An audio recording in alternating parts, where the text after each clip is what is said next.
बिहार में मतदाता सूची पुनरीक्षण से जुड़े मामले में आज 14 अगस्त यानी गुरुवार को बेहद महत्वपूर्ण सुनवाई सुप्रीम कोर्ट में होनी है। थोड़ी देर के बाद इन तमाम मामलों पर सुनवाई की प्रक्रिया शुरुआत हो जाएगी। और अगर मामले की बात करें तो जिस तरह से देखा जाए पिछले कुछ दिनों से लगातार इस मामले पर सुनवाई चल रही है और इस मामले पर कई महत्वपूर्ण जो टिप्पणी कोर्ट के द्वारा पहले की जा चुकी है। अगर पिछली सुनवाई की बात करें तो कल यानी कि 13 अगस्त को इस मामले पर जिस तरह से कोर्ट के द्वारा कई महत्वपूर्ण टिप्पणी की गई थी, जो सबसे महत्वपूर्ण टिप्पणी है वो जानना भी बेहद जरूरी है। जिस तरह से कल 13 अगस्त को सुप्रीम कोर्ट में इस मामले की सुनवाई के दौरान में कोर्ट में जिस तरह से अभिषेक मनु सिंघवी इस मामले पर दलील दे रहे थे, इसी दौरान में बिहार से जुड़े कई मसलों को उन्होंने जिस तरह से पक्ष रखा, तो उसके बाद सुप्रीम कोर्ट में इस मामले पर सुनवाई कर रहे जस्टिस सूर्यकांत उन्होंने इस मामले पर एक टिप्पणी करते हुए कहा, जो बहुत महत्वपूर्ण टिप्पणी कही जा सकती है। उन्होंने कहा कि जो SIR का जो मसला है वो वोटर फ्रेंडली है और इसके साथ साथ बिहार के मसले पर जिस तरह से एक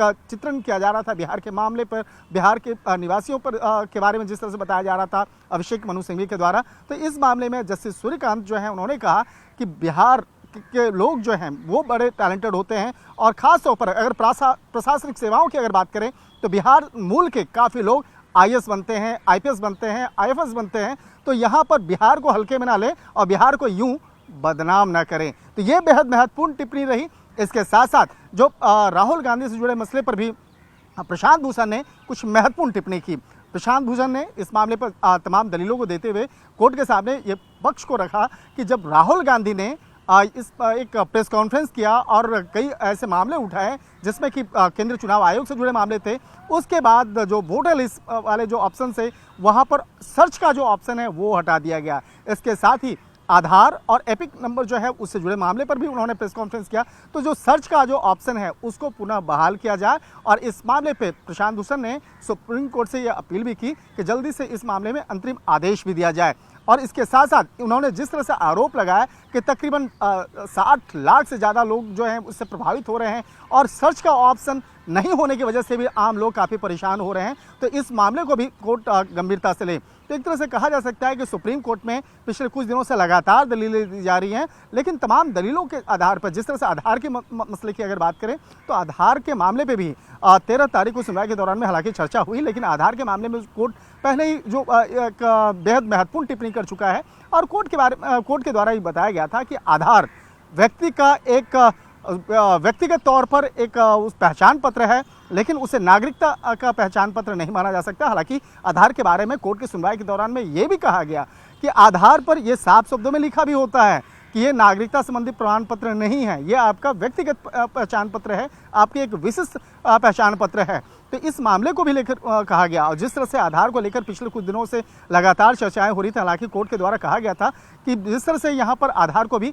चुनाव आयोग जरूरत पड़ने पर इसे ऐड कर सकता है, लेकिन जिस तरह से अगर 13 अगस्त की बात करें तो 13 अगस्त के दिन इस मामले में सुनवाई के दौरान में कोर्ट में जिस तरह से तमाम बातों को रखा गया, कोर्ट के द्वारा ये भी एक टिप्पणी की गई कि पहले 7 डॉक्यूमेंट मांगे जाते थे पहले जो इस संशोधन से पहले, लेकिन अब 12 डॉक्यूमेंट्स मांगे जा रहे हैं। तो 12 डॉक्यूमेंट्स काफ़ी होते हैं, उसमें से कई डॉक्यूमेंट्स दिए जा सकते हैं। इसके साथ ही ये भी कोर्ट के द्वारा बताया गया था कि साल 2003 के पहले जो भी लोग जिनका नाम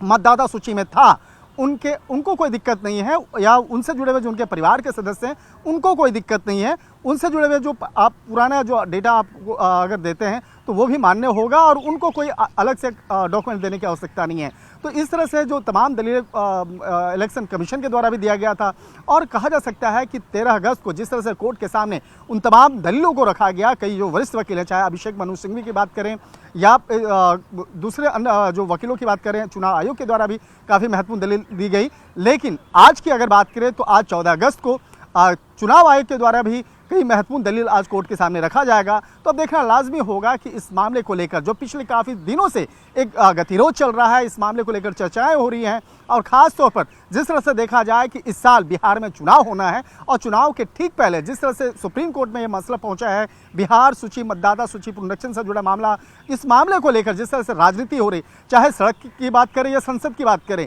या सुप्रीम कोर्ट की बात करें, तो इस बात को लेकर जिस तरह से चर्चाएं हो रही हैं, जिस तरह से तमाम जो दलीलों को कोर्ट के सामने रखा जा रहा है, तो देखना लाजमी होगा कि आज 14 तारीख को जब इस मामले में विस्तार से सुनवाई होती है तो उसके बाद कोर्ट इस मामले में क्या टिप्पणी करता है या क्या आदेश करता है, वो निश्चिंत वो देखने वाली बात होगी।